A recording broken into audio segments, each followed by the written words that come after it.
Hey everyone, welcome back to my channel. खुलुमबाय बयनिसिमबो नोंथांमोनखौ आंनि बे मोनसे गोदान भिडिअआव गासिखौबो आं गोसो गोरबोजों फिन बराय थाबावबाय। आसा खालामो बयबो मोजाङै दं होननानै। ओमफ्राय आं दा नोंसिनि सिगाङाव फंनैसो खोथा बाथ्रा शेयार खालामनो लुगैदों।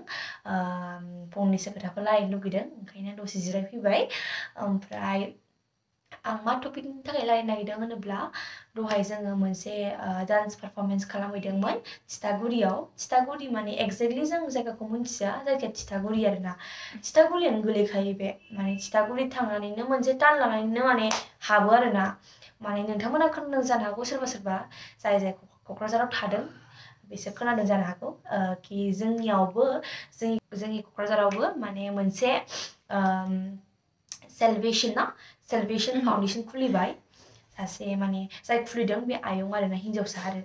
माने जों मानो बे सेलभेशन फाउन्डेशन माने रिहाब आरोना, रिहाबसो होनोना, रिहाब माने जाय ड्राग्सफोर लायो एरि लायो निसा आरि लायो बिसोरनि थाखाय बे बुस्थुआ माने बे मोनसे हम खुलिबाय आरोना। माने बेफोरखौथ' खोनानायाव ओरैनो गुवाहाटि बेंगालर शिलंफ्रावसो माने खोनायो, खिन्थु जोंनि लकेलाव खोनाफेरा।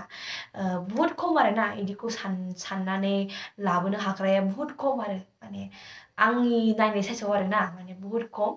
एबार फार्स्ट टाइम बे आयंआ लाबोदों, इदि फाउन्डेशन खुलिदों। माने जायहा ड्राग्सजों एडिक्ट जानानै दङ, इदि थानो हाया, बिदि हिन्जाव हौवा एबा बुरि बोराय सोर जेनेबा लादों बिसोरनि थाखाय फुरा फेसिलिटिस दंजोबो आरोना।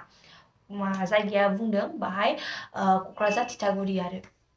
मिन्थिखानो जानो हागौ सोरबा जाय फैयो क'क्राझाराव। ओमफ्राय आयंआ जोंखौ बे प्रग्रामनि थाखाय माने लेंहरदोंमोन, इनभिटेसन होदोंमोन जोंखौ, होननानैमोन नोंसोर मोसाफै होननानै। स' जों बाहायनो जोंनि अपरचुनिटिखौ जोङो मिस खालामागारा जोङो आयंनि होननायाव जोङो थांदों दहाय मोसाहैनो। स' बिनिनो एसे फिसा क्लिप दङ मोसालाबायनाय, बेखौ आं नोंथांमोननो दाहाय देखायगोन। ओमफ्राय दा आं फार्स्ट अफ अल गासिबो बिसिबां बिसिनि टिम दङ, आयं, मादै, आब', जाय आदामोन गासिबो दङ, बिसिनिसिम जोबोद धन्यबाद। थेंक इउ स' माच जोंखौ बिदि अपरचुनिटि होदों जोंनि टेलेन्टखौ देखायनो थाखाय। स' या, thank you so much for inviting us in the program and giving us this wonderful opportunity to show our talent. So without getting any further delay, let's get started with the video. Let's go.